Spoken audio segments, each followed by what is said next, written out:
कौआ और घड़ा। एक बार एक गर्म दिन में एक खेत में एक प्यासे कौवे को एक घड़ा मिला जिसके तल में थोड़ा सा पानी था। हालांकि कौवे के लिए पानी तक पहुंचने के लिए घड़े की गर्दन बहुत संकरी थी। चतुर कौवे ने हार नहीं मानी। उसने एक एक करके कंकड़ इकट्ठा किए और उन्हें घड़े में डाला, जिससे पानी का स्तर बढ़ गया। धीरे धीरे कई कंकड़ मारने के बाद पानी इतना बढ़ गया कि कौआ जी भर कर पी सके। कहानी का नैतिक सरलता और दृढ़ता समस्याओं का समाधान कर सकती है। यह हमें रचनात्मक ढंग से सोचना सिखाता है।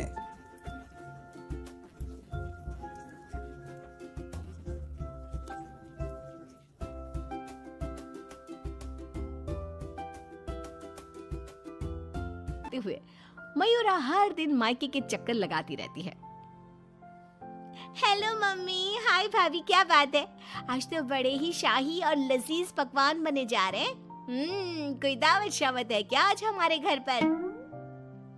खुशबू आई नहीं कि चली आ गई महारानी चींटियों की तरह सूंघती हुई। अरे बेटा, तेरे भाई का प्रमोशन हो गया है, इसी खुशी में उसके मनपसंद पकवान बना रहे हैं। बस आ जाती तू भी, दामाद जी और समधी समदन जी को भी न्योता दे दे। पर मम्मी जी, हमें थोड़ी ना पता था कि ये सब आएंगे। मैंने तो वैसे भी खाना कम ही बनाया है। क्या भाभी, अब आपको ये तो पता है कि मेरा ससुराल पड़ोस में ही है, और आपको तो मैंने कह कर रखा है ना कि मेरे 2 एक्स्ट्रा फुलके सेक कर रख दिया करो। मुझे मम्मी के हाथ की बनी सब्जियां कितनी पसंद है। ओए बड़ी महारानी। ऐसे ही मयूरा आधा दिन अपने ससुराल में और आधा दिन अपने मायके में गुजारती रहती। एक दिन सुबह नाश्ते के दौरान मयूरा के ससुर धनराज और पति श्लोक, अरे मयूरा, ये क्या? ये पराठा तो आधा कच्चा है और मेरा पराठा तो कुछ ज्यादा ही एक्स्ट्रा पक गया, जो जल गया है, कोयले से भी काला हो गया। ये तो होगा भी क्यों नहीं। ये करम जली सुबह सारा काम ऐसे ही फटाफट गड़बड़ी में जैसे तैसे निपटा कर अपने मायके भाग जाती है। इससे क्या फर्क पड़ता है? सास को अगर चक्कर आ गए दिन दहाड़े, तब कौन आएगा बचाने? ओ कम ऑन माँ जी, चक्कर, और वो भी आपको? दिन भर आप हर आधे घंटे में कुछ न कुछ खाती रहती हो और फिर भी मुझे ताने कस रही हो। Very bad. तो तू कौन सी गुड है? आई बड़ी। वहां मायके के घर में वंदना अपने पति यानी मयूरा के भाई गोपाल से कहती है, गोपाल, तुम ना तुम्हारी प्यारी बहन को समझा कर रखो। अरे तीज त्योहार, रक्षाबंधन, दीपावली, इन सब पे अपने मायके आए तो ठीक लगता है, लेकिन ये मैडम, ये तो रोज ही चली आती है मुंह उठाए। अरे सोचिए मम्मी जी, अगर मैं भी रोज इस तरह अपने मायके जाऊं तो आपको ये सही लगेगा? नहीं ना? फिर वंदना सही कह रही है मम्मी, जरा इस बात पर गौर फरमाइए। हाँ बेटा, मुझे पता है। उस दिन तो गली की औरतें भी सब्जी वाले के यहाँ गप्पे लड़ाते हुए बातें बना रही थी कि मयूरा तो दिन भर सिर्फ अपने मायके में ही रहती है। आज उसे आने दो, मीठे बोल से ही समझाऊंगी, समझ जाएगी वो।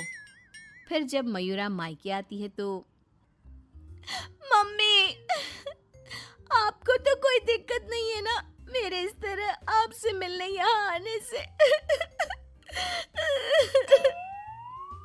ये देख सरोज का मन ममता के मोह में आ जाता है।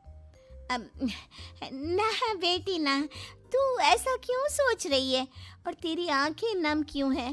तू क्यों रो रही है बेटा? समधन जी ने कुछ कहा है क्या? उफ़ो, ये मम्मी जी भी ना, उन्होंने एक आंसू गिराया नहीं कि पिघल गई।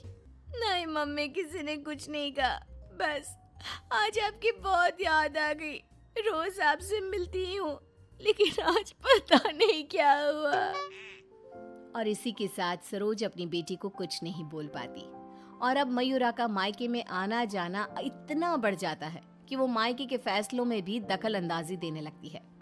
तभी वहां पर बरखा आती है। अगर इतना ही परेशान हो तो उसे घर के अंदर आने ही क्यों देते हो? वो एक पांव अपने मायके की नाव में रखती है और एक पांव अपने ससुराल की नाव में। अगर एक नाव हटा दे तो ना चाहते हुए भी उसे दोनों पैर एक ही नाव में रखने होंगे ना।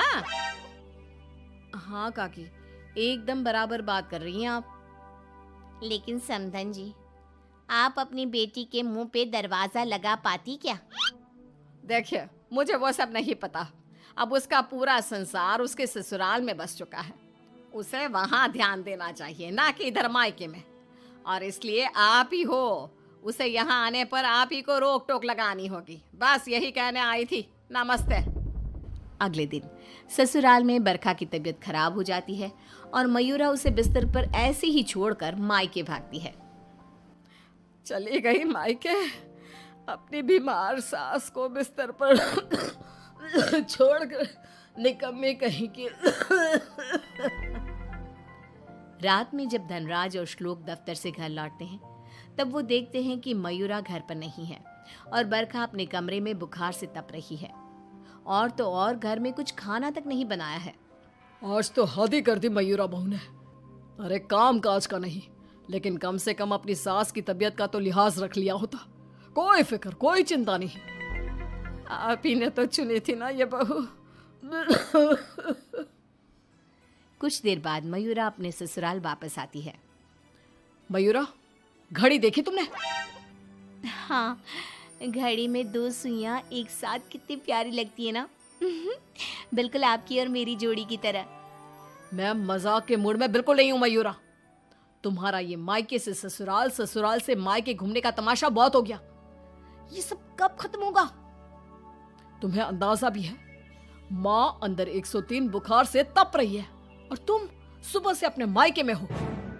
बहू, अच्छा होगा कि तुम मायके जाना कम कर दो, वरना कहीं ऐसा ना हो कि एक दिन दोनों तरफ की रिश्तों की डोर टूट जाए और तुम बीच में ही लटकी रह जाओ। जी पापा जी, आप टेंशन मत लो। मैं मायके जाना तो नहीं छोड़ सकती, लेकिन मैं अपना बहु धर्म अब अच्छे से निभाऊंगी। मैं रोज माँ जी का एकदम हल्के नाजुक पत्ते की तरह ख्याल रखूंगी और आप लोगों को शिकायत का मौका भी नहीं दूंगी। पर मयूरा तो आखिर मयूरा है, इतनी जल्दी कैसे उसे किसी की बात समझ में आ जाती? ये तो उसके डिक्शनरी में था ही नहीं। पहले वो बिना कोई काम किए मायके चली जाती थी और अब कभी कुकर को गैस पर रखकर तो कभी कपड़ों को आधे में धोता छोड़कर मायके चली जाती। उसकी इन हरकतों से ससुराल और मायके वालों को तो पहले से ही परेशानी थी। अब तो आस-पास की औरतों के लिए भी मयूरा अच्छी खासी शाम की चाय की गॉसिप बन गई थी। अरे वो सरोज बहन की बिटिया मयूरा कभी इस डाली तो कभी उस डाली फुदकती रहती है। मुझे तो दिन भर अपनी खिड़की से उसका ये सर्कस देखने में बहुत मजा आता है। अरे मैंने तो सुना है उसकी भाभी वंदना अपनी ननद को एक आंख पसंद नहीं करती। दरअसल मेरी बहू काजल और वंदना ना सहेलियां हैं, इसीलिए पता चला। पर मानना पड़ेगा सरोज को, बहुत अच्छे गुण दिए हैं उसने अपनी बेटी को। तभी वहां से गुजर रही सरोज सभी औरतों की बातों को कान लगाकर सुन लेती है और रुककर उन्हें चिल्लाते हुए कहती है, क्यों रे कलम हुईओ, तुम लोगों को क्या अपनी घर गृहस्थी नहीं है जो रोज शाम को हमारी गृहस्थी की चर्चा लेकर बैठ जाती हो? हैं? बेवकूफ औरतें, पहले खुद के घर में ठीक से देख लो, फिर दूसरे के घरों में झांको।